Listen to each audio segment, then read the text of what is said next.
नमस्कार। कक्षा 10वीं के छात्र, मुख्याध्यापक संघ के सभी सदस्य, बी न्यूज तथा एस न्यूज के सभी सदस्यों को मेरा सादर प्रणाम। कोल्हापुर जिला माध्यमिक तथा उच्च माध्यमिक संघ के द्वारा आयोजित विद्या भवन ऑनलाइन शिक्षा प्रणाली में आप सभी का मैं तहे दिल से हार्दिक स्वागत करती हूँ।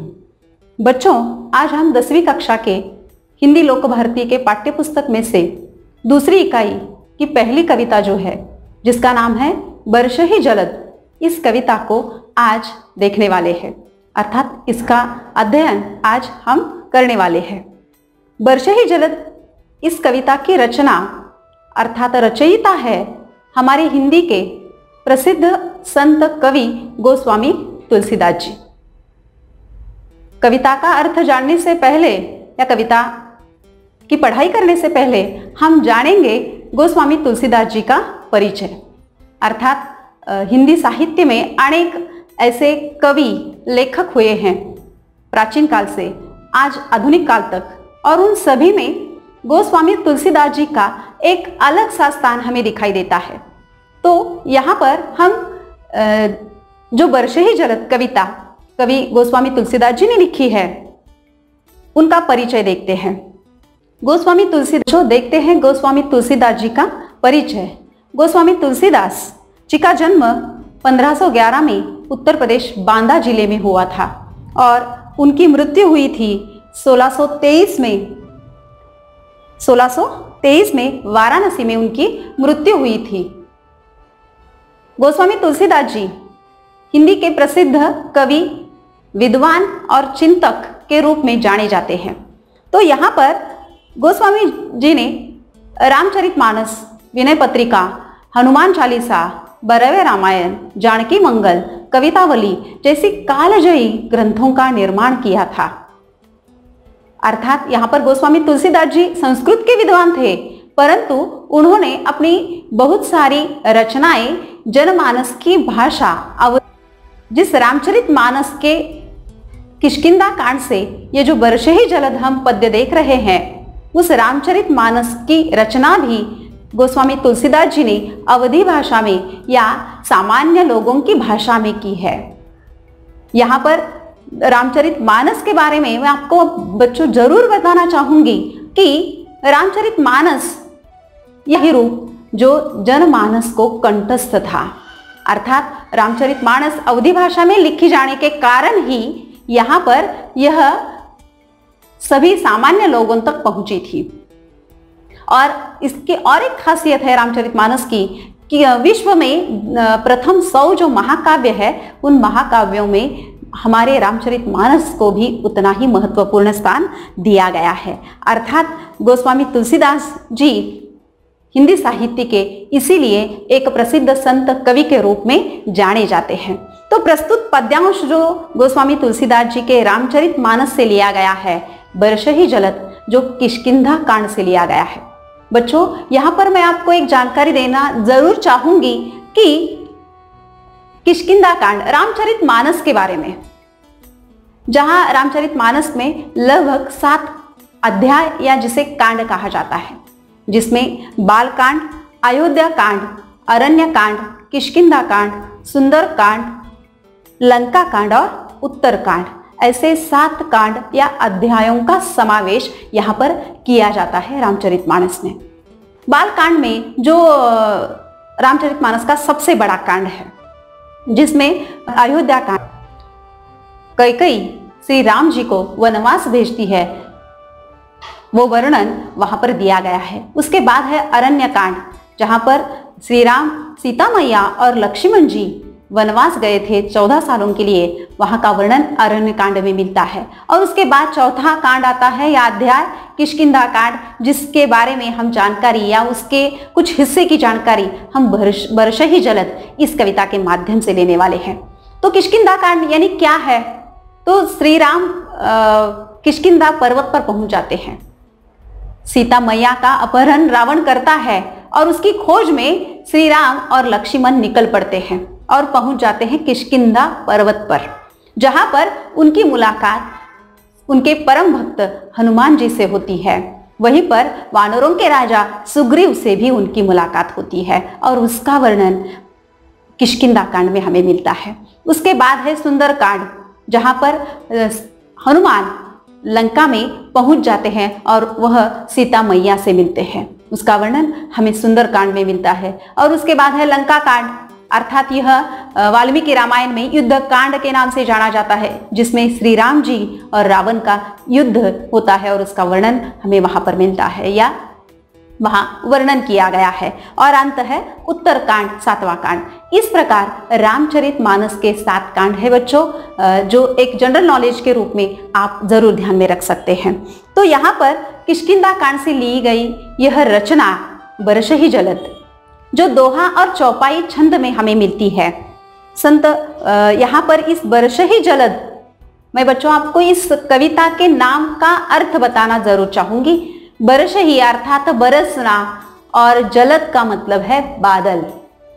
तो बच्चों समझ में आ गया होगा कि यहाँ पर बादलों का बरसना, वर्षा ऋतु का वर्णन गोस्वामी तुलसीदास जी ने इस दोहा और चौपाई में किया है। लेकिन साथ ही साथ गोस्वामी तुलसीदास जी के रचनाओं की एक खासियत रही है कि उन्होंने अपने लोगों से जोड़ा है, उनके जीवन से जोड़ा है, और इसीलिए उनकी इस कविता में भी हमें सामाजिक स्थिति का वर्णन दिखाई देता है, गुण अवगुणों का वर्णन और वर्षा ऋतु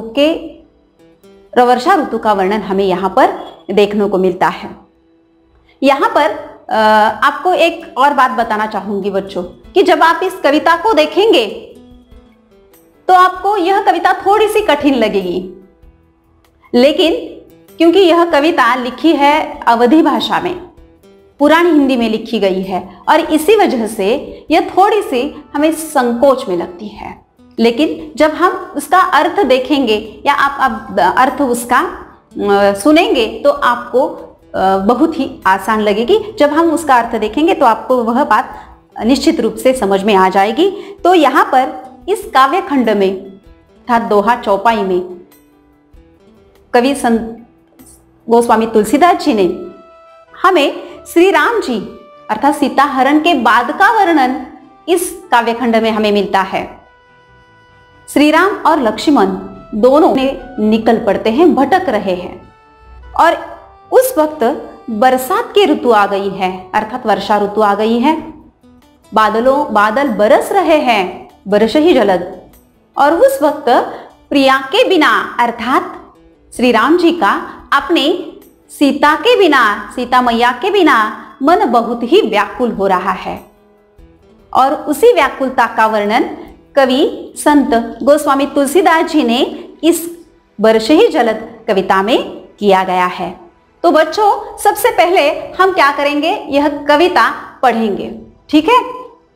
भले ही कठिन लगती हो, लेकिन जब हम पढ़ेंगे तो हम बार बार पढ़ेंगे तो जरूर हमें क्या होगी, यह कविता समझ में आ जाएगी। तो पढ़ते हैं। घन घमंड नभ गरजत घोरा, प्रियाहीन डरपत मन मोरा, दामिनी दमकी रही घन माही, खलके प्रीति जता थिर नाही, बरसहि जलद भूमि न्यराए, जथा नवहि बुध विद्या पाए, बूंद आघात सहित सहजैसे, क्षुद्र नदी भरी चलितो राई, जस थोरहु धन खलइत राई, भूमि परत भाड़ावर पाणी, जनु जीव ही माया लपटाणी, समिति समिति जल भरी ही तलावा, जिमि सद्गुण सज्जन पही आवा, सरिता जल जल निधि महु जाई, होई अचल जिमि जीवी हर पाई।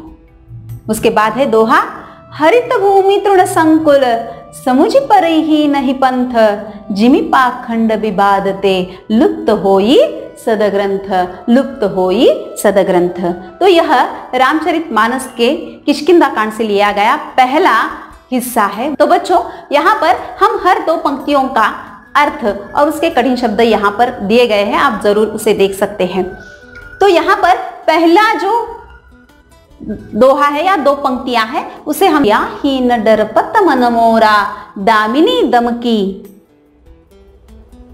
रही घन माही, खलके प्रीति जिथा थर नाही। तो यहाँ पर श्री राम जी लक्ष्मण से कहते हैं, क्या कहते हैं कि हे लक्ष्मण, आकाश में बादल या नभ क्या हो रहे हैं, घन गरज रहे हैं, गर्जना कर रहे हैं। बच्चों देखते हैं पहली दो पंक्तियों का अर्थ। घन घमंड नभ गरजत घोरा, प्रियाहीन दर्पत मन मोरा, दामिनी दम की रही घन माही, खलके प्रीति जथा थिर घनमान। यानी बादल, घमंड का मतलब है गर्व, गरजत गरजते हैं, घोर भयंकर, अर्थात आकाश में नभ भयंकर घमंड से क्या कर रहे हैं, गर्जना कर रहे हैं। और इस वजह से प्रिया के बिना, प्रियाहीन डरपत मन मोरा, डरपत का मतलब है डर रहा है, प्रिया के बिना मेरा मन बहुत डर रहा है। अर्थात गोस्वामी तुलसीदास जी यहाँ पर यह बता देते हैं कि श्री राम जी सीता मैया के बिना बहुत ही व्याकुल है। बादल जैसे आकाश में घोर गर्जना कर रहे हैं, उसी प्रकार मेरा मन प्रिया के बिना बहुत डर रहा है। दामिनी दम की रही घन माही, दामिनी बिजली, दमक, दमकना चमकना, रही घन माही यानी बिजली रह रह कर बादलों के बीच चमक रही है, रह रह कर बिजली बादलों के बीच चमक रही है। जैसे खलकै प्रीति जथा थिर नाही, खल का मतलब है दुष्ट, घन माही बादलों में, प्रीति का मतलब यहाँ पर प्रेम, दोस्ती है, और थिर का मतलब स्थिर। यानी बादलों के बीच जैसे बिजली रह रह कर चमकती है, स्थिर नहीं रहती, उसी प्रकार दुष्ट व्यक्तियों की प्रीति या उनकी दोस्ती भी कभी स्थिर नहीं रहती। मैं बच्चों आपको फिर एक बार याद दिलाता चाहूंगी जरूर कि गोस्वामी तुलसीदास प्रकृति का वर्णन करते हुए, अर्थात वर्षा ऋतु का वर्णन, क्योंकि वर्षा ऋतु में ही बिजली आकाश में चमकती है, बादल आकाश में घनघोर गर्जना करते हैं और उसका संबंध वे जीवन से जोड़ते हैं। जैसे यहाँ पर श्री राम जी का मन डर रहा है प्रिया के बिना, जैसे बादल आकाश में घोर गर्व से गर्जना कर रहे हो। और दूसरा है जहां पर बिजली रह रहकर बादलों में चमकती है, जैसे वह स्थिर नहीं रहती, उसी प्रकार दुष्ट व्यक्तियों की दोस्ती भी, उनका प्रेम भी स्थिर नहीं रहता। ठीक है बच्चों, आगे चलते हैं दूसरी जो दो पंक्तियां हैं उसकी ओर। बरस ही जलद, बच्चों यहां पर हमारी कविता का ही नाम है बरस ही जलद। बरस ही जलद भूमि नियराए, जथा नवही बुध विद्या पाए, बूंद आघात सही गिरि कैसे, खलके बचन संत सह जैसे। यहाँ पर गोस्वामी तुलसीदास जी हमें बता देते हैं बरस ही जलद यानी बरसना, बादलों का बरसना, और बादल बरसने के बाद पृथ्वी के पास आ जाते हैं। भूमि नियराए, नियराए का मतलब पास आकर, भूमि जमीन, यानी यहाँ पर बादल बरसते हुए जमीन के या भूमि के पास आ जाते हैं। उसी प्रकार जथा नवही बुध विद्या पाए, जथा जैसे, नवही विनम्र होना, बुध, बुध का मतलब है विद्वान लोग, और विद्या पाए, वैसे ही जब विद्वान लोग ज्ञान प्राप्त करते हैं, विद्या ग्रहण करते हैं, तो वह भी उतने ही नम्र बन जाते हैं। यानी यहाँ पर बादलों का भूमि के पास आना यानी नम्र होना है। उसी प्रकार विद्वान लोग भी जब ज्ञान प्राप्त करते हैं तो वह भी उतने ही नम्र हो जाते हैं, क्योंकि नम्रता और विद्या का बहुत गहरा संबंध है। क्योंकि ज्ञान ग्रहण करने के बाद अगर हमें अहंकार निर्माण होता है तो वह ज्ञान व्यर्थ होता है। और वही बात यहाँ पर बरस ही जलद के माध्यम से गोस्वामी तुलसीदास जी हमें बता देते हैं। आगे, बूंद आघात सही गिरि कैसे, खलके बचन संत सहज ऐसे। यानी यहाँ पर गोस्वामी तुलसीदास जी क्या बताते हैं कि वर्षा की बूंदे, बूंद आघात, गिरि, गिरि का मतलब है पर्वत, पर्वत बादलों से बरसने वाले जो बूंदे हैं या वर्षा ऋतु की जो बूंदे हैं वह क्या करते हैं, सहन करते हैं उसका आघात, क्योंकि पर्वतों पर यह बूंदे गिरती है, जोर जोर से गिरती है और वह जोर जोर से गिरने वाली बूंदों का आघात पर्वत सहन करते हैं, कुछ भी नहीं बोलते। उसी प्रकार खल के बचन संत सहज ऐसे, खल यानी दुष्ट व्यक्ति, वचन यानी बातें, संत लोग वैसे ही दुष्ट लोगों की बातें सह लेते हैं। यहाँ पर कवि प्रकृति को मनुष्य के जीवन के साथ जोड़ते हैं। यानी यहाँ पर जैसे पर्वत वर्षा की बूंदों का आघात सहन करते हैं, वैसे ही संत लोग चुपचाप दुष्ट लोगों की बातें सहन कर लेते हैं, पलटकर जवाब नहीं देते। यानी यहाँ पर गोस्वामी तुलसीदास जी ने वर्षा ऋतु संबंधी वस्तुओं को जीवन से जोड़ने का प्रयास जरूर किया हुआ हमें दिखाई देता है। तो समझ में आ गया बच्चों, आगे चलते हैं हम। क्षुद्र नदी भरी चली तोराई, जस थोरहु धन खलइत राई, भूमि परत भाढ़ा बर पानी, जनु जीव ही माया लपटाणी। समेटना, क्षुद्र नदी अर्थात छोटी नदी, तोराई का मतलब है तोड़कर, भरी भरना। यानी यहाँ छोटी सी नदी भर गई है। कब भरती है नदी? जब बरसात होती है तो नदी क्या होती है, भर जाती है और अपने किनारों को तोड़कर बाहर आ जाती है। ये छोटी सी नदी वर्षा के कारण किनारों को तोड़कर बाहर आती है, बाढ़ का वह रूप लेती है। लेकिन इसका मतलब है कि वह हमेशा के लिए बड़ी हो गई, ऐसा होता नहीं है। जब बाढ़ चली जाती है तो वह फिर से अपने छोटे से रूप में चली आती है। यानी थोड़े से दिनों के लिए वह क्या होती है, बड़ी बन जाती है। वैसी ही कुछ हालत दुष्ट लोगों की होती है। कब? जब वह थोड़ा सा धन उनके पास आ जाने पर क्या बनते हैं, घमंडी बन जाते हैं। जैसे हमें चित्र में दिखाई देता है कि दुष्ट व्यक्तियों के पास थोड़ा सा धन भी आ जाने पर वह घमंडी या अभिमानी बन जाते हैं। जैसे छोटी सी नदी वर्षा ऋतु में अपने किनारों को तोड़ देती है। भूमि परत भाढ़ा बर पानी, जन जीव ही माया लपटाणी। यहाँ पर जब वर्षा ऋतु में बादल बरसते हैं, पानी बरसते हैं, बारिश होती है, तो यह बारिश का पानी भूमि पर गिरता है। बच्चों, आपको भी मालूम है कि बरसात का पानी जब तक वह जमीन पर नहीं गिरता तब तक वह बहुत ही शुद्ध होता है। तो यहाँ पर जब वह जमीन पर गिरता है, भूमि पर तभाढ़ा बर पानी, तो वह मैला बन जाता है, उसमें सब गंदगी क्या होती है, मिल जाती है। उसी प्रकार जब जीव, मनुष्य, प्राणी जब क्या होते हैं, मोह में पड़ जाते हैं, माया लपटानी, मोह माया में लपेट जाते हैं, तब वह भी अहंकारी बन जाते हैं, घमंडी बन जाते हैं और गलत काम करने लगते हैं, यानी मैले बन जाते हैं। यानी यहाँ पर कवि हमें, गोस्वामी तुलसीदास जी हमें क्या बताना चाहते हैं कि हमें मोह माया से दूर रहना चाहिए, क्योंकि जब हम लालच में पड़ जाते हैं, मोह माया में पड़ जाते हैं, तो हम गलत काम करने लगते हैं। और इसीलिए जैसे कि बरसात का पानी शुद्ध होता है जब तक वह भूमि से दूर रहता है, लेकिन जब वह भूमि से, जमीन से मिलता है तब वह मैला बनता है। उसी प्रकार जब तक हम मोह माया से दूर है तब तक हम बहुत सही है, लेकिन जब हम मोह माया में, लालच में लिपट जाते हैं तो समझो हम मैले बन जाते हैं। उसी प्रकार जिस प्रकार बरसात का पानी बन जाता है। तो बच्चों, यहाँ तक आपको समझ में आ गया? चलते हैं आगे। तो यहाँ पर कवि गोस्वामी तुलसीदास आगे क्या बताते हैं?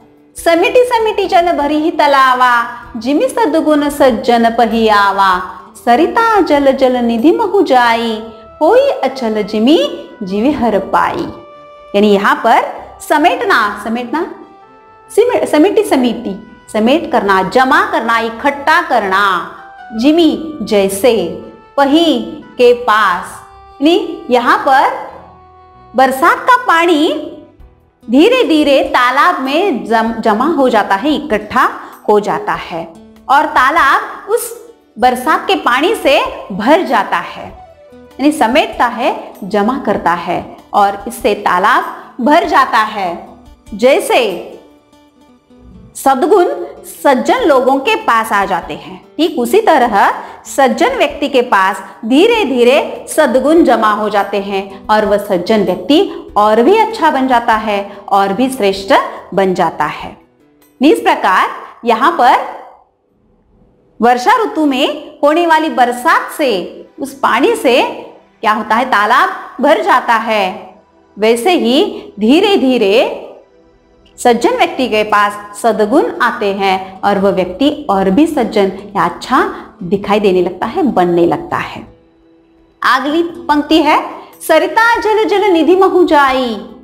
सरिता नदी, जलनिधि, जलनिधि का मतलब है समुद्र, सागर। महु जाई में, यानी यहां पर आपको मालूम है कि नदी अंत में सागर से जाकर मिलती है। जैसे उसका उगम पर्वतों पर होता है, वह बहती हुई गांवों से, जंगलों से, पठारों, पर्वतों से बहती हुई कहाँ आती है, अंत में समुद्र को जाकर मिलती है, यानी वहां पर वह शांत हो जाती है। जो नदी कल कल करती हुई, आवाज करती हुई, बहती हुई आती है, लेकिन जब वह समुद्र में जाकर मिलती है तब वह क्या होती है, स्थिर होती है, अचल होती है, यानी वह शांत हो जाती है। वैसे ही यानी यहाँ पर नदी का समुद्र से मिलना और शांत होना, उसकी तुलना गोस्वामी तुलसीदास ने बहुत सुंदर तरीके से की है। देखिए कि होई अचल जिमि जीवे हर पाई, हरि अर्थात ईश्वर भगवान। जब हम ईश्वर से मिलते हैं, ईश्वर की प्राप्ति हमें होती है, ईश्वर का ज्ञान हमें होता है, तो हम सब चीजों से मुक्त हो जाते हैं। यानी आत्मा जब परमात्मा से मिलती है तो यहाँ पर हम सभी चीजों से मुक्त हो जाते हैं, यानी हमारा मन शांत हो जाता है। संसार के सभी मोह माया से हम क्या होते हैं, दूर हो जाते हैं। कब? जब हमें ईश्वर का ज्ञान होता है, ईश्वर की प्राप्ति होती है, तो ईश्वर को पाकर हम मुक्त हो जाते हैं। यही बात कवि यहाँ पर क्या करते हैं, इन पंक्तियों से हमें बता देते हैं कि जैसे सरिता नदी समुद्र से मिलकर क्या होती है, शांत होती है, वैसे ही ईश्वर को पाकर मन, मनुष्य का मन भी क्या होता है, शांत होता है, उसे सभी चीजों से मुक्ति मिल जाती है। तो बच्चों आगे देखते हैं हम, यहाँ पर चौपाई क्या होती है, खत्म होती है। उसके बाद उससे जुड़ी जो दोहा है, उस दोहे को हम क्या करते हैं, देखते हैं। दोहा है, भूमि हरित भूमि तृण संकुल, समुझी पर ही नहीं पंथ, जिमि पाखंड विवादते लुप्त होई सदग्रंथ। यहाँ पर तृण संकुल, घास फूस से भरना, यानी घास से भरना, पथ या पंथ जिसे कहा गया उसे रास्ता, पाखंड ढोंग, लुप्त होई यानी गायब हो जाना, सदग्रंथ महान ग्रंथ, अच्छे ग्रंथ। इस दोहे के द्वारा गोस्वामी तुलसीदास जी क्या बताना चाहते हैं? तो बच्चों यहाँ पर गोस्वामी तुलसीदास जी कहते हैं कि पृथ्वी पर या भूमि पर चारों तरफ घास फैली हुई है, हरी घास, और चारों तरफ घास फैलने से हमें रास्ता ही दिखाई नहीं दे रहा है, क्योंकि चारों तरफ पृथ्वी पर घास फैल गई है। हरी भरी घास फैल जाने से कहां पर रास्ता है यह हमें समझ में नहीं आ रहा है। समुझी पर ही नहीं पंथ, यानी जहां पर जैसे घास के कारण हमें, बड़े बड़े पेड़ों के कारण हमें यहाँ पर रास्ता दिखाई नहीं दे रहा है, कहां पर ही यह समझ में नहीं आ रहा है। किस कारण? चारों तरफ घास फैली है, उसी कारण। वैसे ही जिमि पाखंड विवादते लुप्त होई सदग्रंथ, वैसे ही पाखंड भरे मत से, ढोंगियों के विवाद से, बहस के कारण, उनके मत के कारण सदग्रंथ भी वैसे ही लुप्त हो जाते हैं। जैसे पाखंड बहस करने लगता है तब किसी की नहीं सुनता, सोचता भी नहीं, जो मन में आता है वह बोलता जाता है, बिना सोचे समझे बोलता जाता है, और उस वजह से सदग्रंथ भी कुछ काम नहीं कर पाते, वह भी लुप्त हो जाते हैं। तो बच्चों, यहाँ तक आपको चौपाई और दोहा जरूर समझ में आ गया होगा, जिसमें रामचरितमानस के किष्किंधा कांड से ली गई वर्ष ही जलद इस कविता का पहला हिस्सा, जिसमें संत कवि गोस्वामी तुलसीदास जी ने हमें बहुत ही सुंदर तरीके से वर्षा ऋतु का वर्णन तो किया ही है, लेकिन साथ ही साथ हमें वर्षा ऋतु में जो घटनाएं होती है उसका संबंध जीवन से जोड़ने का, समाज की स्थिति से जोड़ने का, गुण अवगुणों से जोड़ने का प्रयास भी निश्चित रूप से किया है। और मुझे अपेक्षा है कि जरूर आपको यहाँ पर यह कविता अर्थात वर्ष ही जलद का पहला हिस्सा चौपाई और दोहा समझ में आ गया होगा।